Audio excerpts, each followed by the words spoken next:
Hi, everyone. This is Raquel. Hi, and this is Jennifer. Welcome to Madness Cafe. This is a feminist podcast where we talk about women's issues, politics, and health and wellness. And where those issues intersect. Hey, everybody. Welcome back to Madness Cafe. Today, Jennifer and I are joined by Virginia Lacayo. She is driven by the belief that it is easy to colonize an unchallenged mind. Virginia is a co-founder and CEO of Massive, a coaching practice that guides and equips business leaders called to use their status and power to take on systemic change. Dr. Lacayo is a certified mindset coach, a thought leader in the field of communication for social and organizational change, a complexity scientist, and a systemic leadership expert. There is so much to dive into with just your bio, Virginia. I'm so excited to talk to you. Thank you so much for being here on the show. Oh, I'm so excited to be here. Thank you for inviting me. Welcome. I thought maybe today we could just start talking a little bit about your history and how you got to where you are today. My father used to say that I don't know what I want because it seems like it's erratic and it's all over the place and I change careers and all that. And for me, actually, it's coming to a full circle. So everything makes sense. And it started, I think, when I was very little. Actually, I grew up in Nicaragua. So I'm Nicaraguan. I'm Latina. That's the way I identify myself, even though part of my heritage is French. So therefore the look. It's like I have to have something, right? From that part. I grew up in the middle of the Sandinista revolution, the war that happened during the 80s. So that was my whole childhood. My whole school years was in the middle of the war. So that taught me a lot about who I am and the values that I share and, my social justice and my passion for social justice and for equality and equity started there. At least some of the values, because, the revolution at that time was interesting. It was a lot about community building, a lot about survivance and about social justice and about, constructing like a new society with new values. But very early in my life, I started noticing that even in the best speeches, in the best narrative, the narrative of everybody's equal, some people are more equal than others. That means that all the minorities, and I call minorities because actually we're the majority of the population, but women, people with disabilities, people from the queer community, other groups were not taken into account as much as the rest, the minority that were mostly males and, certain class, certain ethnicities. And so that's where probably my feminist mindset start building and growing up, saying like, what's going on with equality? What really means to be equals and equity and all that. So I became a feminist very young, and I started participating very active in the social movement, youth movement, and women movement since I was maybe 14 years old. Wow. And since I remember and maybe because of that context, my passion, my obsession almost was about understanding the human mind and how it works and why we behave the way we behave and why and how we change, not only at the individual level, but also at the collective level. Because I noticed the difference that one thing is what we say, we believe, our behavior, but then collectively, the same people can behave differently. You can see in those situations where the collective hysteria, for instance, and you see people that usually will be calm and center and all that, the collective can push you in a different direction in terms of behavior. So I was fascinated by that, and I wanted to understand that.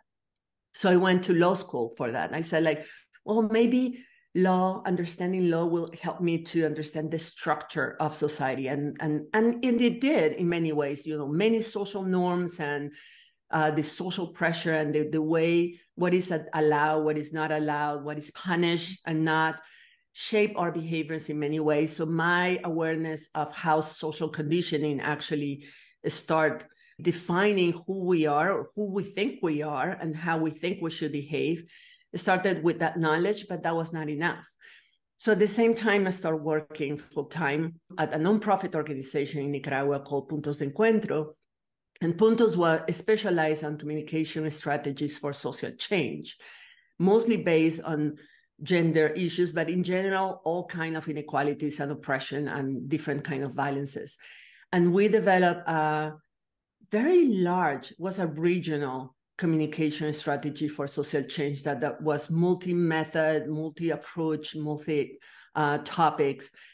And through that experience, I learned more about the social conditioning. Is like how and what is the gap between understanding, knowing something, the gap is like, then you have the attitude that, okay, I should change this. And then there is the P for practice, and there is a gap there.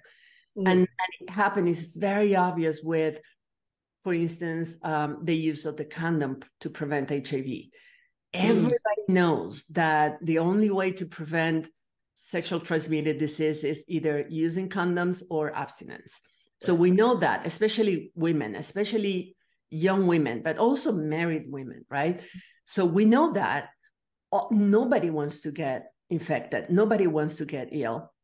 So we have the knowledge and the attitude, and still very few women actually reinforce that and demand the use of the condom on, even within the marriage, especially when in the marriage. And that's what happened in Latin America.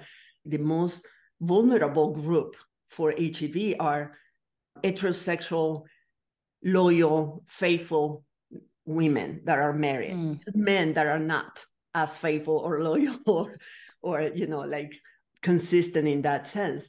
I really got intrigued, even more intrigued, is like, what is the gap? That communication strategy tried to address that and was actually very, very impactful. I mean, the impact of that communication strategy, especially one of the products that is the one that I led, that was a social soap, was a mix between a Latino telenovela and a series, like the sitcom, like Friends, for instance. So we created a television show that was a combination between Friends and a Latino telenovela to address a lot of the issues like poverty, migration, pregnancy during the teenagers, domestic violence between girlfriend and boyfriend at the young age. I mean, a lot of motherhood, family relationship, all those issues, we start addressing them in the sense of modeling a new way of interacting with each other, especially for young people. And that show was really, really successful.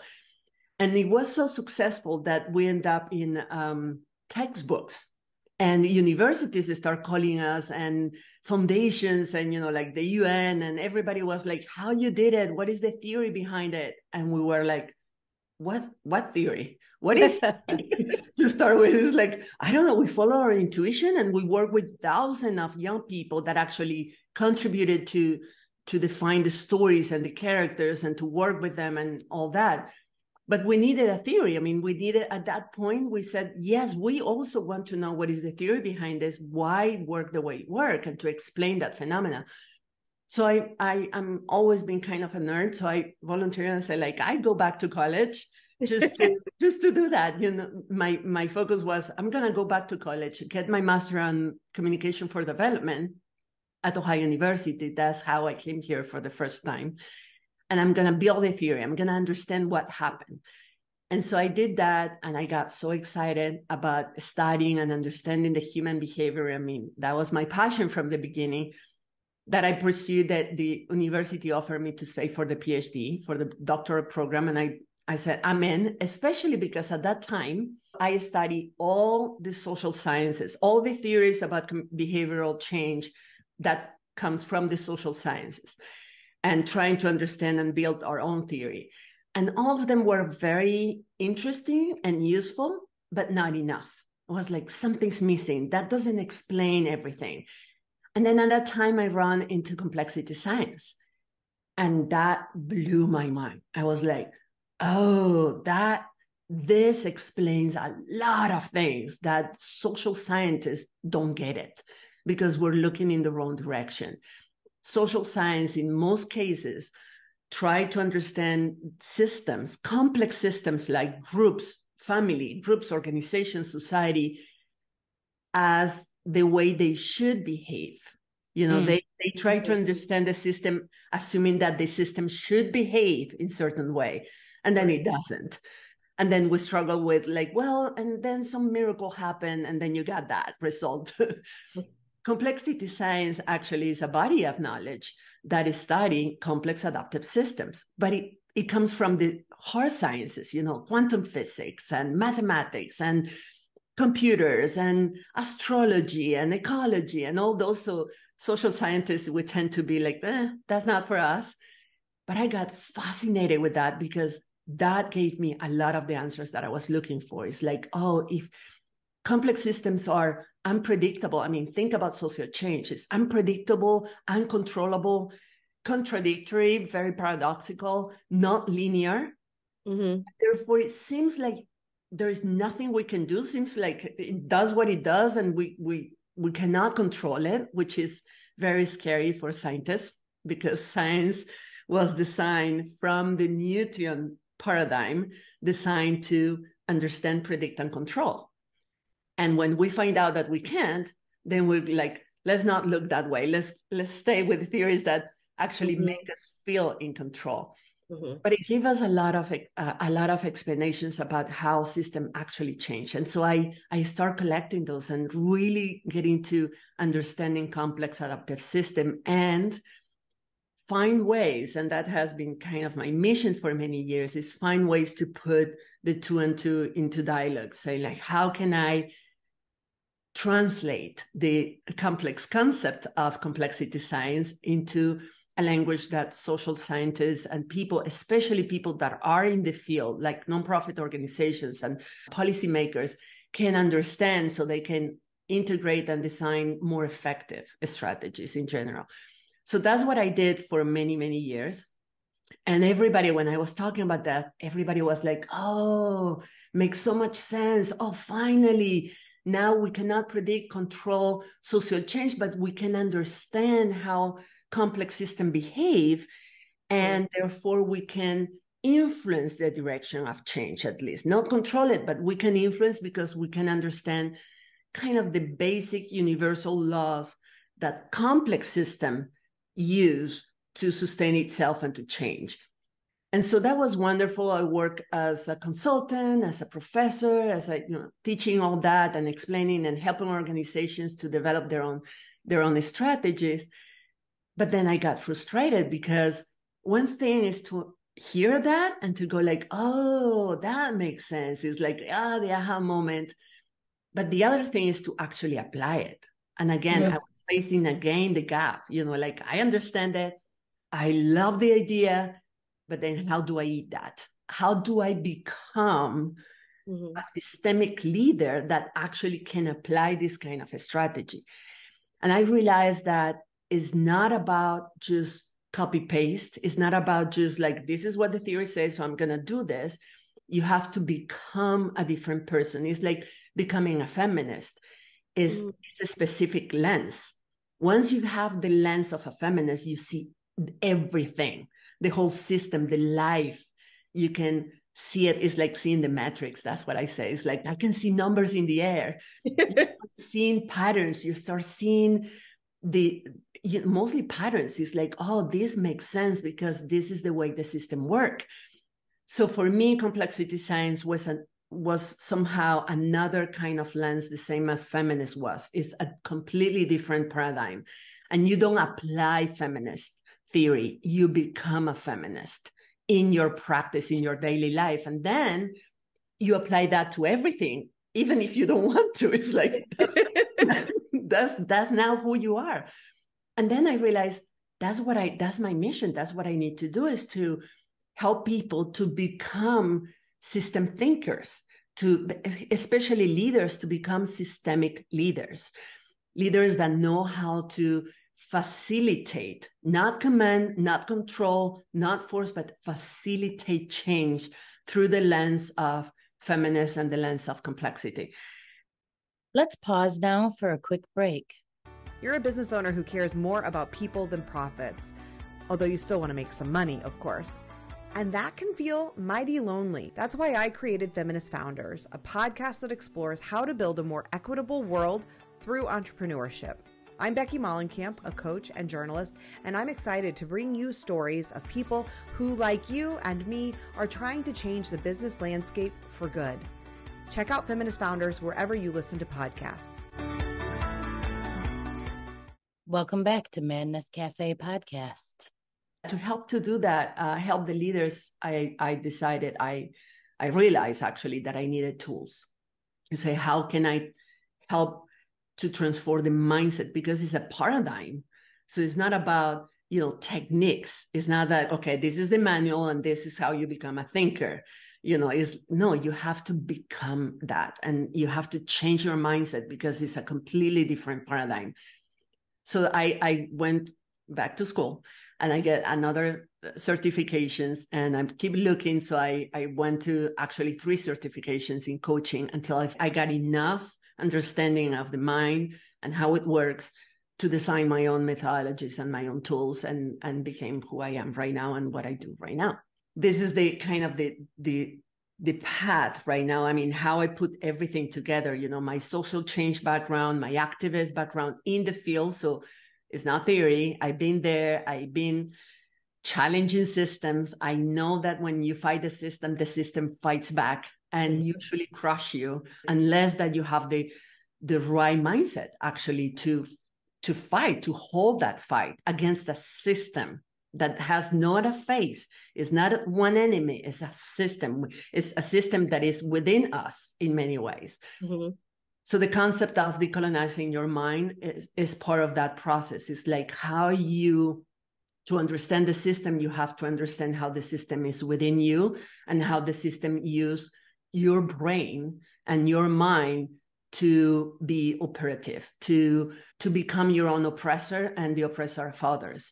Even if you, in theory, think you know a lot, how you have to kind of do that, to have the level of critical mind or develop that skill of critical mind that is not just towards outside, and not just be critical of the news and the information and what other people say or do. That's one level of critical mind, necessarily, and not everybody has it, but that's just the first level. The next level of a critical mind is to understand how the system works. And, the system, I'm talking about patriarchy. I'm talking about institutionalized religion. I'm talking about white supremacy. And I'm talking about consumerist capitalism.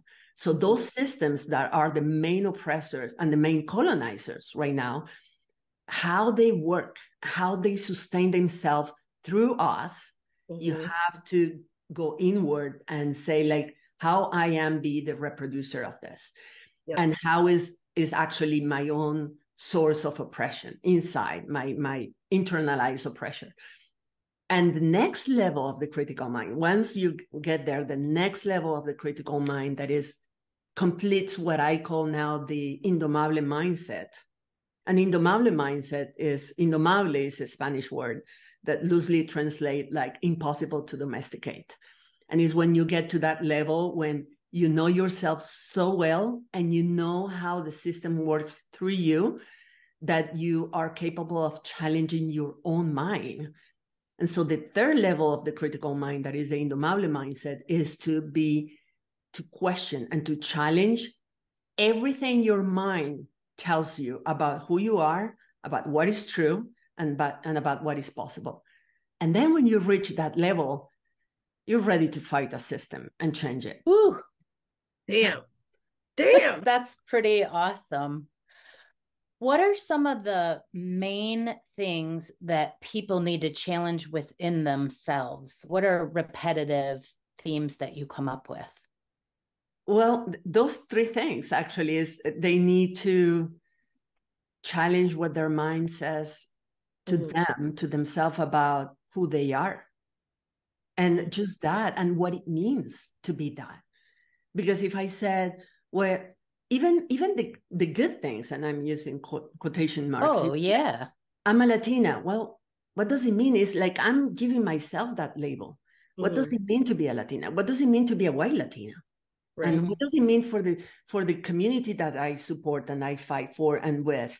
to be this person and to be a woman and to be adult and to be, or my age, and, you know, like what it means, all the things. When you did, I usually start with this exercise sometimes when I do a workshop on decolonizing your mind. I said, like, describe yourself, all the labels. And I'm a mom, I'm a Latina, and the order that you start, right? And you said, I'm a mom, I'm a Latina, I'm a wife, I'm a Christian. I'm just giving examples. I'm, I don't know, a social changer. Or some people might say, I'm fat. I'm, you know, they describe themselves like that. And then I start questioning, is like, what does it mean? Why you said that you're that? What it means, what the label means. What are the implications of that label? What it says about you and what it says about what you can or cannot do. Because, you know, things like I'm overweight. Okay, what it means is first, is that a fact and not just a label? It's not just a judgment. It's not just an idea that comes from somewhere. Or I'm shy, I'm an introvert. What it means, where you heard that in the first place, who said that to you, that you were that, and at what point you decided unconsciously that was your thought. The system is, for me, is a propaganda machine. Yeah. That has conditioned us to believe that all its ideas and beliefs are ours and are true. Colonization, right? Exactly. We internalize all of these oppressive systems and ideas and thoughts without even realizing that's what we're doing. And that's what you're talking about, is that so many people go through life not even questioning that, not even thinking that that's a thing. They're just like, Raquel, you and I have both fine. Accepted the overweight story. You're overweight. We don't know if that's actually even true. Exactly. Yeah. And even if it was, what does that mean? Does that mean we can't do the same things that thin people do? Right, exactly. Yeah. Exactly. And we assume first that is a fact. We said, I'm fat, I'm overweight, and it's a fact. When we start really according to who? Really reviewing our thought, I said, okay, what is the fact in that? And they said, well, look at me, I'm fat. No, that's not a fact. The fact is, how much do you weigh? And they can say, I don't know, 200 pounds. And say, if you ask that to a bodybuilder, they weigh the same thing, the same amount. They will never label themselves as overweight. They're like, I'm there, like good to go. Or I'm working on it, you know, like I need 10 more pounds or whatever for my category. That's not being overweight. So the fact is 200 pounds. The label is overweight, and that comes with a lot of weight, literally, in terms of social conditioning, because once you decide that that's what you are and you think it's a fact, therefore you cannot change it, you just assume that everything else that comes with it is also a fact and is not changeable or cannot be challenged. And that is, what can I do? How attractive I am for other people? What is possible for me or not comes with that label. And if you start adding other labels, then your sense of identity and self-worth and what is possible for you and what is your role in society and what is your worth in society start getting really, really, really reduced. And that is very convenient for the system for you to think. Keeping us controlled. Exactly. You do your role. You keep reproducing the system by staying where you are and doing what you do, because if you don't change, nothing's going to change, and the system is going to be happy. And teaching our children to do the exact same role after us. It's like your show was almost the anti-propaganda show, or maybe teaching the other side or opening up the conversations that need to happen. Yeah. Okay, I'm really curious about, you talked about the sciences. How does quantum physics fit in? Well, quantum physics talks about it's mostly, let's say, I mean, I didn't become a hard scientist, right? I just took whatever was useful for me to understand what I was trying to understand. But from quantum physics, the most important elements that I took was the nonlinearity. That things are not linear, that time is not linear, that really anything is not linear. We grew up in a scientific paradigm that is the Newtonian paradigm. And Newton explained life and the world many centuries ago like a machine and like a big clock, the clock metaphor for life. And so like life is like a big clock. If you understand the parts, you will understand the whole. And the parts play a specific role. And when one part is not working, I mean, think of a clock, right? You replace it by other the same, and then the system will work. When we think that way, the problem with that thought, and its work is perfect and it works and it's true for not humans, for not living organisms. That is true. And he was a physicist, of course, in the world of physics and labs and, you know, not living stuff. Yeah. It works. But then we start using that metaphor as is applied to humans, that we are not machines. Right. So, but the problem is, especially, for instance, you see it with organizations, is that, okay, the organization is a machine. So there is the cells, there is the administration, there is the leaders, and there is the, you know, whatever, all the areas and the departments. And when cells go down, the problem is that little piece that is not working anymore. And so we replace the people, we train them, we send them to courses, we hire consultants for the cells.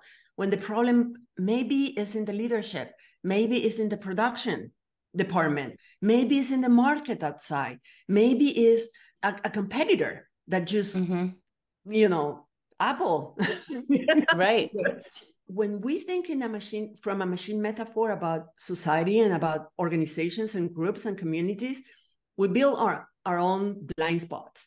We stop seeing, we see everything in a very narrow way, that everything is linear, that everything has cause effect in a linear way, that I can identify the cause and therefore the result, the effect. In life, almost nothing is like that. Yep. In life, almost nothing is dichotomous. Almost nothing is black or white. Most of the time is, instead of either or, is both and. Is a gray matter.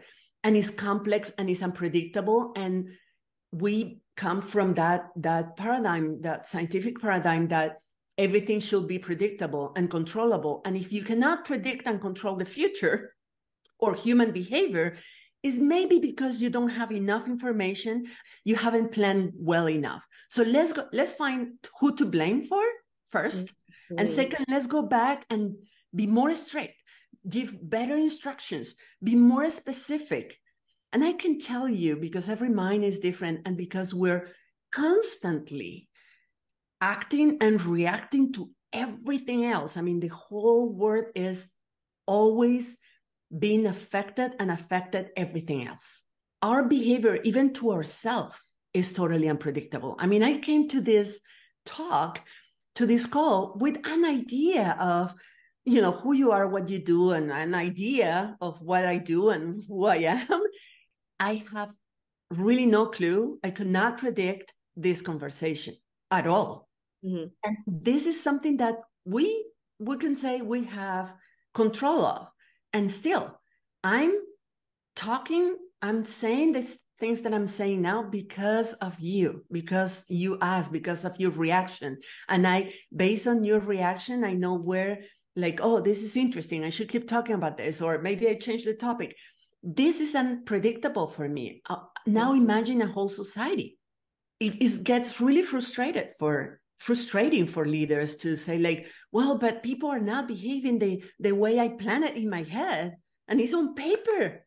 The strategic plans, it's on paper. It's like, why people are not following the manual? Well, because they're humans. They never follow the manual. Maybe. Exactly.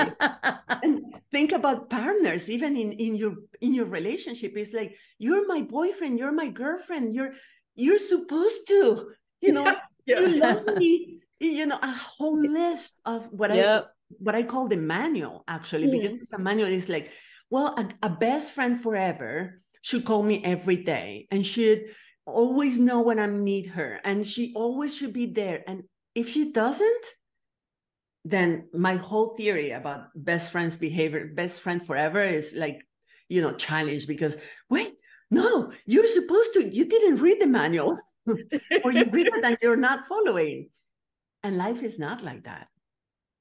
So when we learn how to understand that life is unpredictable, uncontrollable, non-linear, not non-dichotomous, but in many ways we can understand the basic laws that regulate the behavior of the humankind or the ecosystem or a forest, for instance, then we know why the forest set itself on fire sometimes. And it's not like, oh, you shouldn't. Yeah, you should.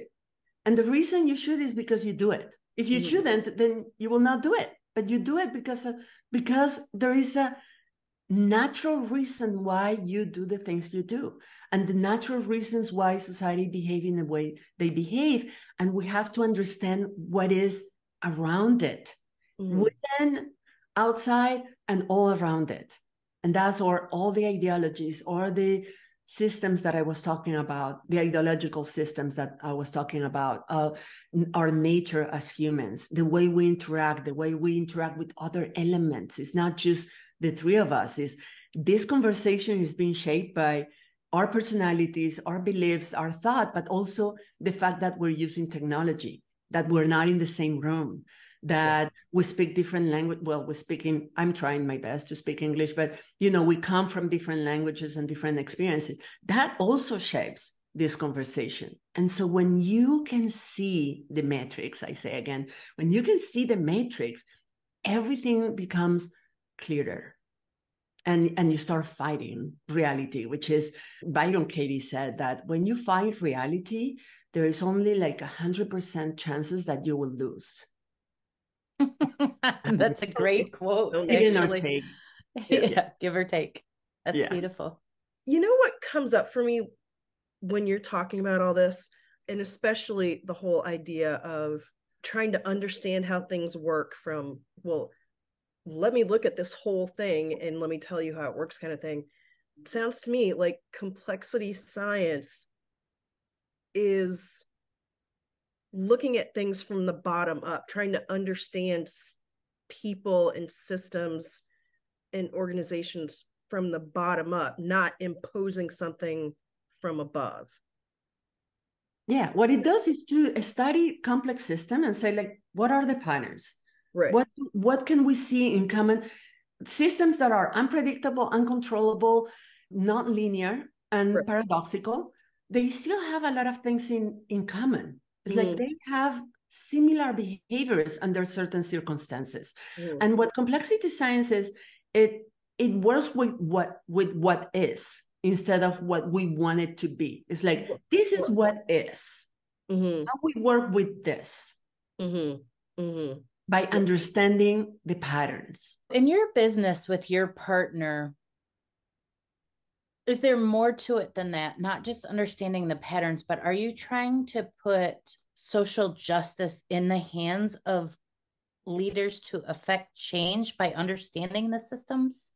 Yes, it's more than that, actually. I mean, systemic leadership is one of the components of what we offer as a process, let's say. I put it this way. My whole life, since I was 13, 14 years old, I've been working, leading, coaching, teaching people without power how to fight the system for their rights.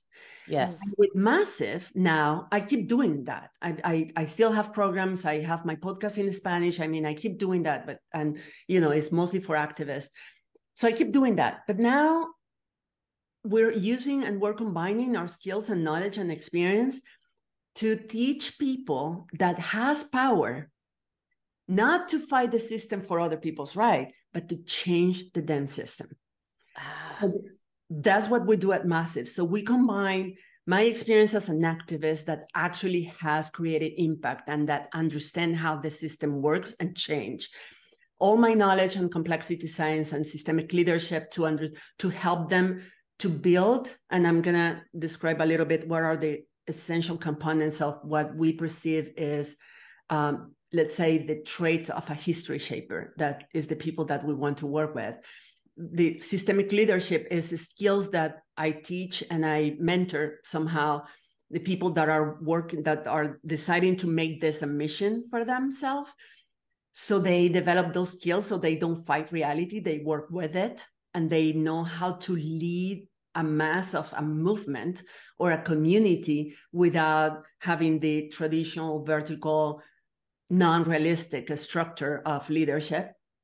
And also we work on mindset. Obviously, that's an absolutely key component. And the mindset includes decolonizing your mind, understanding the subtleties of social justice and equality and equity and diversity and inclusion. What it means more than just the theory and the definition is like, how does it look in practice in your reality with your community? We address all those issues, plus very specific, guidance and in terms of strategies. It's like, how you're gonna go from, I really want to do this is painful for me, it hurt my heart, to this injustice, I want to do something, and I have the resource, the capacity, the skill to actually do something about it. That's what power is, the capacity to make things happen. I have the power to make a change, to make a difference. I want to make it right. So we help them to develop two things. We help them to develop a brand, a very strong brand, and a very compelling messages. Because if you think about the history shapers in humanity, I mean, let's mention someone that everybody knows, like Gandhi or, Mandela. They had a very strong brand. They have a very compelling, simple, but very strong message, compelling message that people wanted to join him, wanted to follow their cause, understood and make it actually own that cause. It's like, yes, that is my message too. I want that. So very strong brand, very strong message and compelling message. They have a strategies like how I'm going to help the system to change and to go in this direction. So they have even if it was empirical, but an empirical understanding of complex system and how they work and how they change. And they have the right mindset to do it. I mean, if you think that Mandela that spent 20 years in jail, they can take away everything. They can take away your freedom. They can take away your money, your power, your resource, your family, your body, if you want to. But if you have the right mindset, nothing's going to shake you. For me, the Indomable mindset is the state of mind where nothing, meaning the past, other people, the circumstances, the context has real power over you.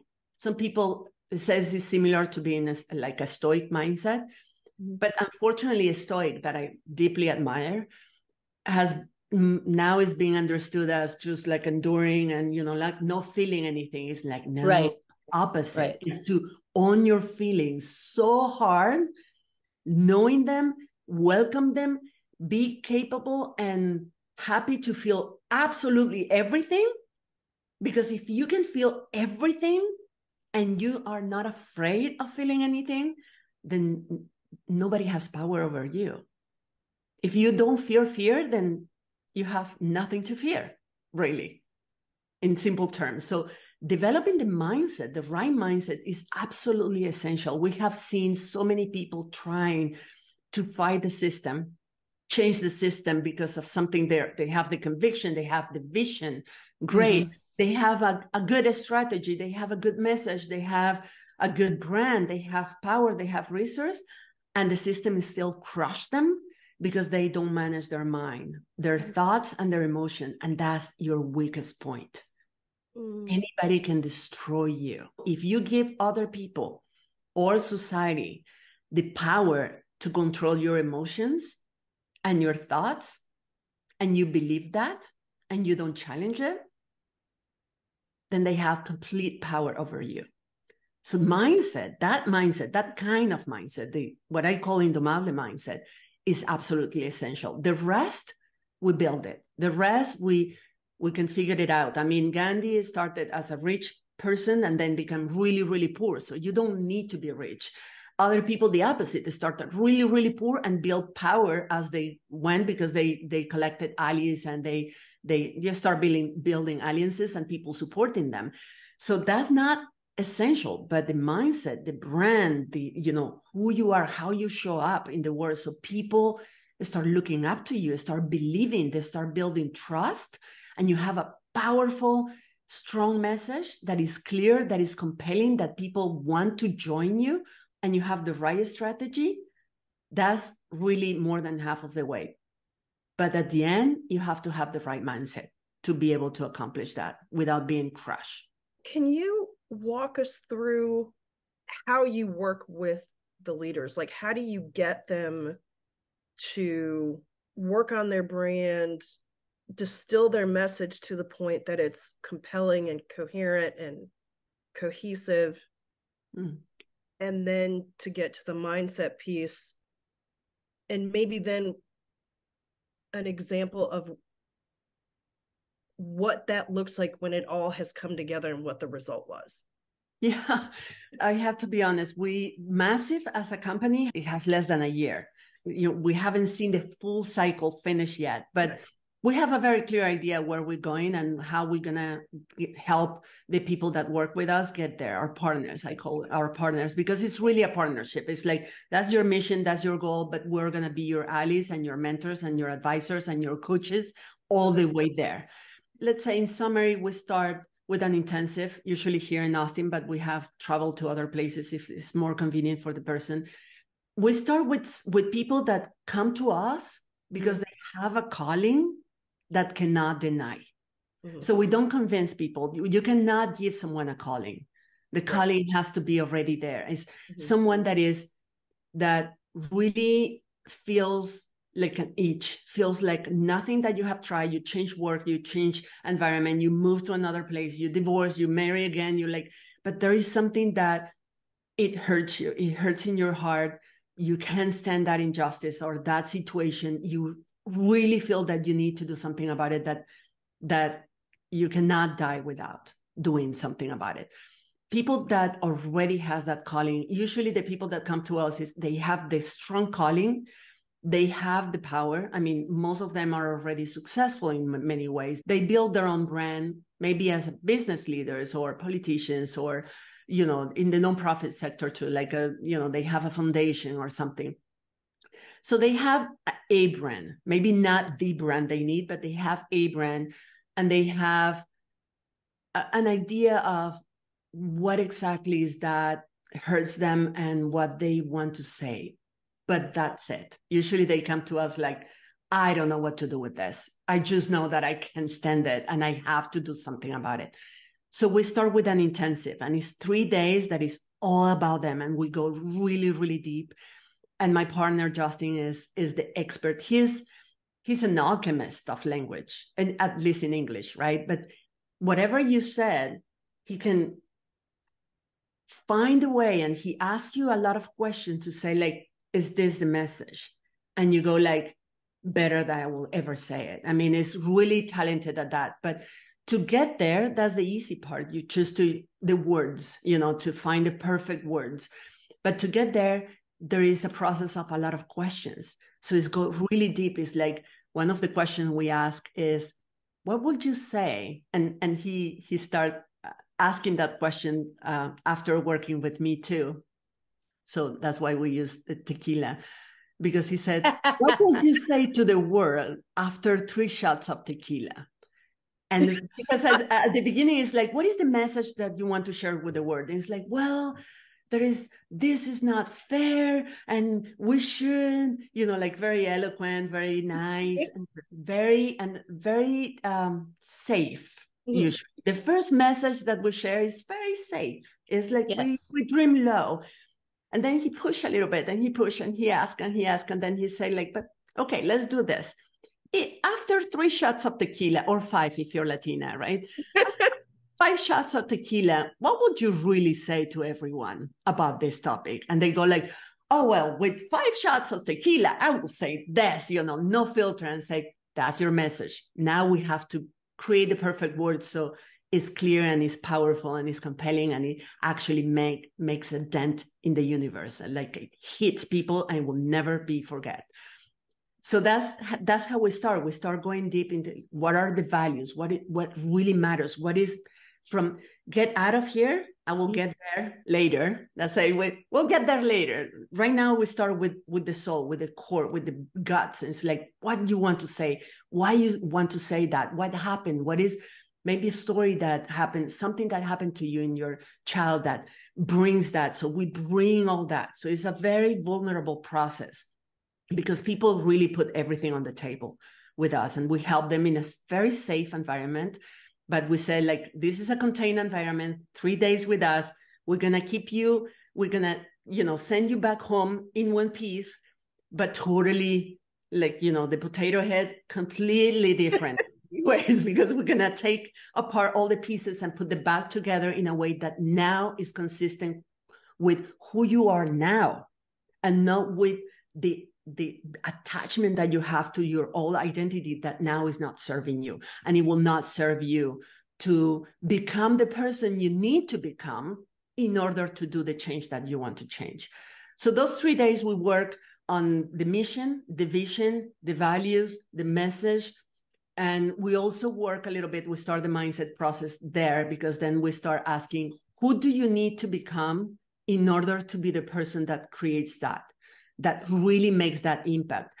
And part of it, that process, is always challenge how little, how small we think and we dream. We have, I cannot mention the name right now, but we have a client that came to us saying, like, I want to write a book that is going to, become a bestseller, and is going to say the truth about church discrimination, oppression, and hurt, the harm that it does to the queer community. And it's like, I'm going to write a book that is going to be really controversial. And we were like, a book? Like, okay, let's start there. By the time we finished just the intensive, that person left with the conviction and the passion. I mean, he came angry and he left with just this light. He was radiating a passion that says, I'm going to develop the new liberation theology for queers. And I'm going to create a national movement and maybe international movement that will challenge, that will expose the church for all the harm that does to the queer community. And I'm going to create a home, a spiritual home for people that has been displaced, that they cannot find a home in any kind of church because of the way we've been treated. So it went from a book to that. And that's what we love to do, is like, and what else? And what else? And what else? And what will be too much to ask? And they go like, well, the moonshot will be this. And so one of our program is called Moonshot because of that. It's like, let's shoot for the moon and let's see what happens. Because you don't have to believe that it has to be realistic or possible right now. That's part of the coaching process. That's part of the mindset process. You just have to really want it, to say like, shoot for the moon. Then we have a whole year to work with you to help you believe that, and to become the person that not only believes this, obviously is going to happen, not just it's possible. It's like, it's possible, and it's possible for me. But also to be trained somehow, or to prepare yourself, to be equipped to deal with the gaslighting that you're going to have to face, because you're going to have face gaslighting, social gaslighting, not just from your peers and your close community, but social gaslighting, all the pressure, all the criticism, that's not realistic, that's ridiculous, like all that. Mm-hmm. Plus your own inner critic and your self-doubt and your identity, what you think, and everything that your brains want to hold on that feels safe and comfort, and how help you to let that go and say like, yes, I'm going to embrace discomfort, because discomfort is the currency of change. Discomfort is the currency of success, actually, is to be able to feel all the feelings, to feel humiliation, to feel fear, to feel shame, to feel embarrassment, to feel doubt, and just feel them and move on. Because they're not going to stop you if you don't resist them. If you're like, I'm feeling it, I know it's on me, it's mine, I can control that. and nobody has power over me. And you move on. And then obviously at that point we say, okay, we work with them in a plan and a strategy, like, okay, this is how we're going to do, this is how you can do it. You can do this. So we design a thought leadership plan, because that person has to become a thought leader, has to become someone that is public and attracts people that believe in that cause. Because as a systemic thinker, I know that nobody can create a revolution by themselves. You need community, you need allies, you need movement, you need powerful allies too. And you have to develop a thought leadership that will attract the allies that you need and will build a community that you can work with. Not that it will follow you or, you're going to be the boss. It's not that, because social movement, they have no boss. The real ones, they have no boss, but they have allies and they have a shared vision. And your role is to be so eloquent in communicating the message, in explaining things, in providing them the arguments they need to become representatives, to become ambassadors of that cause. And that's how you start building community. So, and then once the community is there and they want to do something, how you have the skills, the tools, and the methodology, for instance, to get them together and to really tap. And that's what a good leadership, systemic leadership does, is to tap. It's not to tell people what to do, it's to tap into the collective intelligence and creativity to solve complex problems. Because what your mind, no matter how brilliant you are, what your mind is capable of envisioning as a solution is really not enough. It's never going to be enough. The only thing that can challenge complex problems is a complex system. You need to get everyone involved into thinking of the solution and to get the system into the direction that the system wants to go.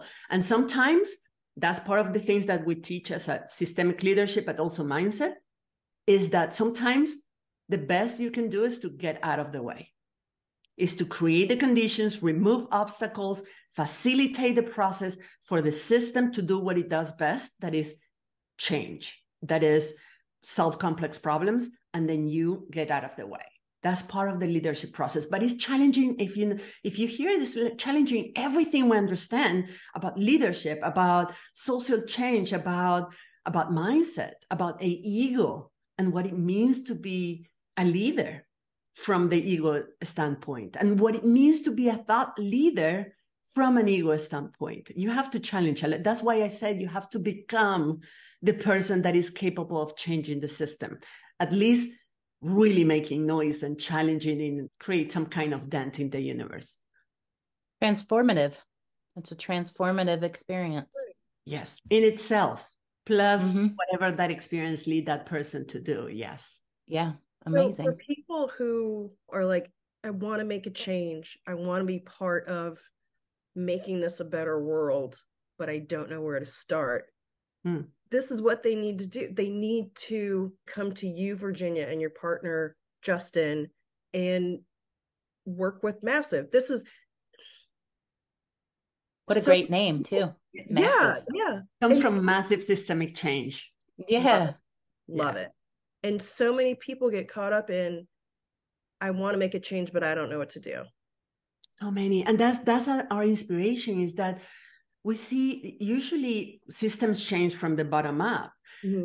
But now we're seeing so many people at the top that are raising their level of consciousness, that are having an awakening, and they have the power already. They have a lot of advantages, political and economical advantages, to make things happen quicker, faster, more effectively. But the problem is those people don't go like, well, I want to, but I don't know how to start. I don't know how to build this. It's not just like, I'm not going to make another business, because it's changing society, changing the world, changing, even if you don't want to change the whole world, but you want to make a change in your industry or in your community. It's like something that matters. You cannot do, Einstein said, you cannot solve a problem with the same mindset that created. So you cannot just use what you knew and being the same person you were, to do something completely different. You have to have a different approach, and you have to become a different person. That is actually the kind of person that will do that. So yes, it's part of the transformation. And my invitation is like, come do the intensive with us. Just that. I mean, you don't have to say like, I'm committed for a year, because some people might need a little bit of time, might need to just let that sit. For instance, it's so powerful. I mean, just the intensive is, those 3 days are powerful. Some people say like, oof, I need like, like the potato head. It's like, I need to get used to my new face. And then they come back, and that's totally okay. I mean, they need to be ready. They need to be ready for what it comes, because somehow that's why the coaching part comes into play. It's like if you're preparing for a fight, the painful part, it starts before. It starts in the training. It starts in the gym. It starts when you're getting the punches. Like you learn how to protect yourself and how to protect your organs. And so we don't hurt people, of course, but we don't harm them. But we expose them, and we challenge them. And really the hardest part is when they have to go inward. It's not the strategic planning, it's not the plan, and that's the fun part. The message, the thought leadership, the being out there, they start really showing up in the world with that new identity and that new mindset and ideas. That is challenging for most people, but not painful. Mm-hmm. The part that it takes a lot of courage is to challenge yourself, is to challenge your mind, is to go thread by thread, thought by thought, belief by belief, and say like, how is that a limiting belief? How are you going to get in your own way first? How are you going to fuck this up? Kind of, that's the question. It's like, okay, you have a beautiful plan. And that's how we end the intensive. It's like, we have a beautiful plan. You know what you want. You know your vision, your value. You feel it here in the stomach. You feel it in your chest. And it's like, it's growing. It's bigger than you. That's beautiful. You're excited. So let's get serious now. How are you going to fuck this up? And then we start working with that. And say, like, let's get serious about that. Yeah. Well, thank you so much. You gave us so much information today. I think I'm speechless. What an honor. My goodness. This doesn't happen often, but I'm so impressed with what you're doing and where this is going to go. Like, I just want to see where this is 5 years from now. My mind is just blown with what I think you and Justin and Massive are going to accomplish. Thank you for leading the charge on this. I don't know any other way to say it. Like I literally just feel something. Oh, thank you. You're gonna make me cry. I can wait, but that's the beauty of this, is like we have a vision, but we're not attached never to the result. I mean, because the result is not really ours, it's what the people that we work with. It's like, we came, just to give you this example, somebody came to us thinking passionate, really like, I'm going to change the world, I'm going to write a book. And we had no idea where he was going to at the end. And we were as surprised as he was. It was like, this is good. And we're open to let conscious people to surprise us, and to surprise us all, not just us, but all. They just need like help to organize their thoughts and to get ready, train and get prepared. So yeah, we're excited about that too. Can't wait. Virginia, you covered everything that going into this I wanted you to talk about. I literally I'm left with wanting more. I want to learn more. I want more for y'all. Like, I want this to just grow so much, because I can see that so many people are going to be affected by this. I mean, not just the individuals who come to you, but the ripple effect from the work that they end up doing. And you're basically showing that there's more than one way to change the world. That's right. And we all can do it. We can all do something, as long as we don't do what we've been doing. I mean, if it doesn't work, it's not enough, then change it. Yeah. And it can be changed. and we change one person at a time. But the power of people that have all that, history shapers, you have a clear vision, a clear cause, a clear, strong calling, a clear message that is compelling, and you have a plan to make Alice, you understand how the system works, and you have the right mindset, nothing can stop you. You will create something important. You will make a significant change. It's inevitable just because you already have all those traits. Seriously. It's amazing. I believe it. I believe it. I do. Thank you again. Thank you. Thank you so much. Thank you for having me. And any other time, I love having this conversation with you too. So reach out to me anytime if you want to keep talking about anything. It's always exciting. You want to start the recap today, or shall I? I didn't expect this going into this conversation, but geez, I'm having an emotional reaction, which I thoroughly didn't expect. Describe your emotional reaction. Like it just feels like, holy crap. It feels like there's hope, right? And there's guidance, because there's so many people who feel like it's too big, it's too much, I'm too small, I'm only one person. How am I going to do anything? Who am I to make a change? And oh my God, why am I so emotional? There's people like Virginia and her partner Justin in the world who are like, we can help you get there. And that's huge. And I can only imagine what's going to come from this. So for people who are like, the world is so big and there's so much and things need to change, who am I to help? This is what they can do. There are people who can guide them. Oh, wow. Yeah, It's good. I didn't expect it's good. It at all. No, it's good. You are like embodying your feelings, and this whole talk really reminded me of when she described feeling our feelings, being with our feelings, letting them move through us so they no longer have power over us. And then no one else can use those same feelings to have power over us, because people manipulate your fear.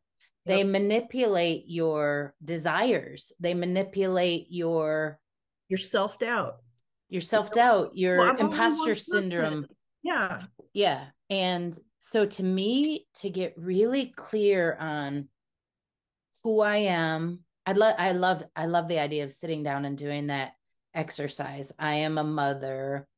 I am a writer. I am a podcaster. And then what do all these things mean? And what are my limiting beliefs around all of my labels? Like really working that to come into my own personal power. And then how does that affect the world? But the other thing that I really, really love is, having worked in the corporate world for so long and being a mid-level manager and trying to do things like DEI groups and, just like making some better hiring decisions, for God's sake, or, just simple things. Yeah. I love the idea of not the middle line, but like the CEOs, the entrepreneurs, the people who have this vision, people with the power working on these things. Yep. I love that idea. And I don't know, it's a complicated discussion because you get into some of these major corporations and they're battling shareholder stuff and, it becomes profit over people. But it seems with this program, we could get a lot of new consciousness out there and be people over profits. Or we could have multiple bottom lines, like we've talked about before. We can have profit as a bottom line in balance with how we're treating our people. In balance, not just profit. It's just very exciting to me. Very exciting on a personal level to look at my own bullshit. Where am I limiting myself? Mm-hmm. But also then to look at the work level. How do we actually make some change? Yeah. there's a way that these big organizations can help. They can transform. They can yes, exactly. They can transform. But we have to have leaders who are willing to do it and get trained and get help and get guidance on how to do it. So if you're in that position out there, listeners, mighty listeners, yes, if you're in a position to join yourself or to recommend someone else to the program who you think would benefit, spread the word, share the podcast, spread the information, join massive, make some massive change. Absolutely. You just said that so much better than I did. I think I'm just so like, no, not at all. It's you are feeling it. Feelings are powerful. You are feeling it. I am. Whew. Wow. Thank you, Jennifer. Bye, Raquel. Thanks everyone for listening today. We will be back with more Madness Cafe next week. You can find us on Instagram at Madness Cafe Podcast or email us at madnesscafepodcast@gmail.com. Bye.